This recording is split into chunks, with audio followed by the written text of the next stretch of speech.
আজকে তোমাদের কি অনুষ্ঠান? আজকে আমাদের 2024 সালের নতুন বছরের অষ্টম সকল শ্রেণীর বইমেলার অনুষ্ঠান। আমাদের এখানে বই বিতরণ করা হবে সকল শিক্ষার্থীদের মাঝে। ও আজকে কি তোমরা নতুন বই পাবা? জি স্যার। তো আজকে তোমার এই যে নতুন যে বই পাবে, এই বই প্রাপ্তি নিয়ে আজকে তোমার কি মনের যে অনুভূতি সেটা কেমন? আমরা খুবই আগ্রহী আমাদের নতুন বই পেতে, নতুন কারিকুলাম পেয়ে আমরা খুশি হয়েছি এবং নতুন বই পেয়ে আমরা আরও খুশি হব। আর নতুন বই পেয়ে আরও খুশি হবে। নতুন বইয়ের পাওয়ার যে একটা আনন্দ সেটা তোমার অনেক একটা ভালো লাগে যে একটা নতুন বই পাবো, নতুন ক্লাসে নতুন বই। ধন্যবাদ তোমাকে। তুমি লাইনে দাঁড়াচ্ছো কি জন্য আজকে? এখানে কি তোমাদের? আমরা বই পাওয়ার জন্য লাইনে দাঁড়াচ্ছি। আজকে কি বই উৎসব? জি অবশ্যই। আচ্ছা, নতুন বছরে নতুন বই। আচ্ছা, নতুন বছরে নতুন বই, এটা কেমন লাগে তোমার কাছে ব্যাপারটা? অনেক আনন্দ লাগে। অনেক আনন্দ লাগে। তুমি কোন ক্লাসের বই পাবে? আমি অষ্টম শ্রেণীর বই পাবো। অষ্টম। তুমি এবার অষ্টম শ্রেণীতে তুমি কি হয়েছ? দ্বিতীয় স্থান অধিলাভ। দ্বিতীয়।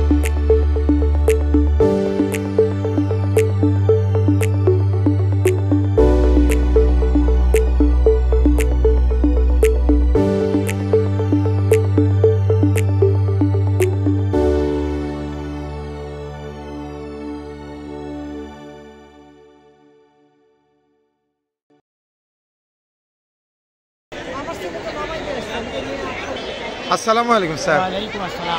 স্যার, আজকে আমাদের এই যে স্কুলের যে অনুষ্ঠান পাঠ্যপুস্তক বিতরণ উৎসব 2024, এই সম্পর্কে স্যার আপনার কিছু মতামত জানতে চাই। বর্তমান সরকারের ভালো একটা উদ্যোগ। ছেলেরা নতুন বই পাবে, নতুন বইয়ের গন্ধ পাবে, বছরের শুরুর থেকে নতুন বই নিয়ে তারা লেখাপড়া করবে। এটা নিঃসন্দেহে একটা ভালো উদ্যোগ এবং রায়বাজারি হাই স্কুল এই ব্যাপারে যথেষ্ট তৎপর এবং অনেক সুন্দরভাবে বই উৎসবটি প্রতি বছরই পালন করে থাকে। আপনি কি মনে করেন স্যার এই ধরনের অনুষ্ঠান প্রতি বছরই দরকার? হ্যাঁ, অবশ্যই বচ্চাদের উৎসাহিত করার জন্য এই ধরনের অনুষ্ঠান প্রতি বছরই বছরের শুরুতে করা দরকার। আর এই ধরনের অনুষ্ঠানে বাচ্চাদের কি উপকারিতা হয়? বাচ্চারা বছরের প্রথম থেকে উৎসাহিত হয়, নতুন বইয়ের প্রতি তাদের মায়া জাগে, লেখাপড়া ভালো হয়, লেখাপড়ার মান বাড়ে, বৃদ্ধি হয় ইত্যাদি ইত্যাদি। স্যার, আপনাকে অনেক ধন্যবাদ। আপনাকেও ধন্যবাদ, অনেক ধন্যবাদ।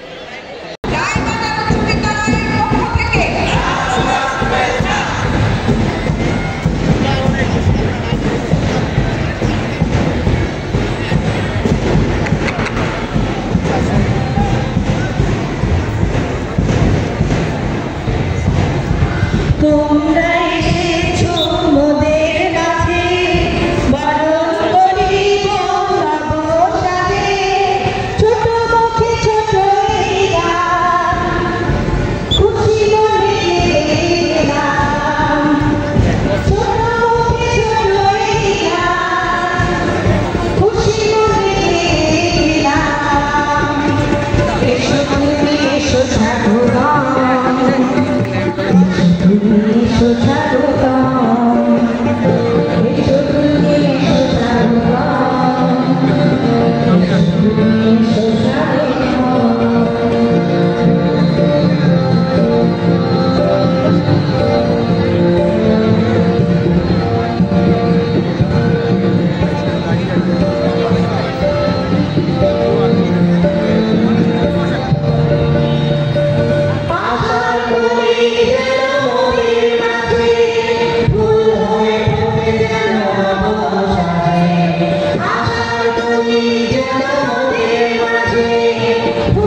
পাঠ্যপুস্তক বিতরণ আজকের এই উৎসবে নূতন বছরে প্রথম দিনে আমাদের আজকের অনুষ্ঠানে উপস্থিত আছেন আজকের অনুষ্ঠানের সম্মানিত সভাপতি রায়েরবাজার উচ্চ বিদ্যালয়ের সুযোগ্য চেয়ারম্যান জনাব হাসান মাহমুদ খান। মঞ্চের প্রধান অতিথির আসন অলঙ্কৃত করেছেন এবং আমাদের মাননীয় প্রধানমন্ত্রী আমাদেরকে যে উপহার দিয়েছেন কি ইমেজের মানুষ এবং আমাদের সকলের প্রিয় ফেরদৌস আহমেদকে নৌকাপুরকে ভোট দিয়ে পুকুর ভোটে বিজয়ী করে আবার আমাদের সেবা করার জন্য আপনারা তাকে এগিয়ে নিয়ে আসবেন। এই বক্তব্য রেখে আমি আমাদের অবরুদ্ধ বক্তব্য এখানে শেষ করছি। শুভ সকাল।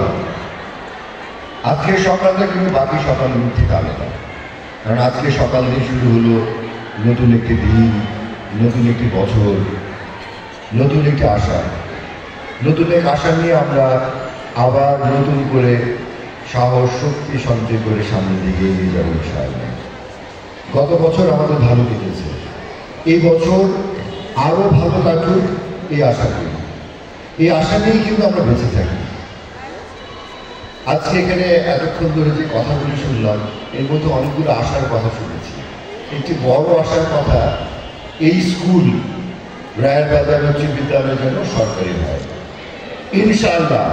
বছরের প্রথম সকালে আমি কথা দিয়ে যাচ্ছি, যদি আমি এখান থেকে নির্বাচিত হই বা নাও হই, আমি এই স্কুলকে সরকারি করে দেওয়ার জন্য চেষ্টা করব। আমার বিশ্বাস এই স্কুল সরকারি হয়ে যাবে। অসম্ভব সুন্দর একটি স্কুল রায়েরবাজার উচ্চ বিদ্যালয়, অত্যন্ত পৌরাণিক, প্রায় ৬০-৬৫ বছর আগের একটি স্কুল, ঐতিহাসিক স্কুল। অনেক স্বনামধন্য ব্যক্তি স্কুল থেকে পাশ করেছেন। আজকের আমার মঞ্চে যারা বসে আছেন, অনুষ্ঠানের সভাপতি, বিশেষ অতিথি, প্রধান শিক্ষক সহ আমার ওয়ার্ডের প্রেসিডেন্ট সেক্রেটারি মঞ্চের সামনে বসে আছেন, প্রিয় শিক্ষক, অভিভাবকেরা।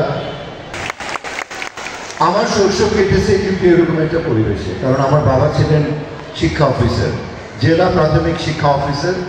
আব্বা বেশ কয়েকটা স্কুল বানিয়েছে এবং আব্বার রিটায়ারমেন্টের পর আমাদের ক্যান্টনমেন্টের স্কুল আছে, সেটাতে অবৈতনিকভাবে বেশ কয়েক বছর প্রধান শিক্ষক হিসেবে ছিলেন। তো শিক্ষা, শিক্ষক এবং শিক্ষাবিদদের সাথে আমার একটা আত্মিক সম্পর্ক, সে দীর্ঘদিনের।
বই পেয়ে তোমার কেমন লাগছে?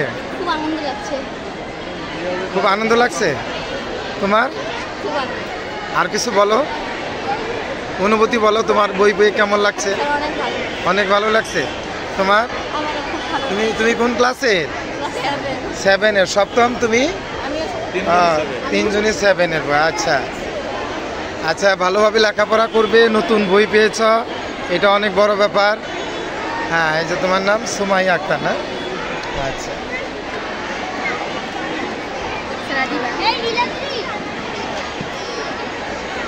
হ্যাঁ ঠিক আছে, অনেক ধন্যবাদ তোমাদের।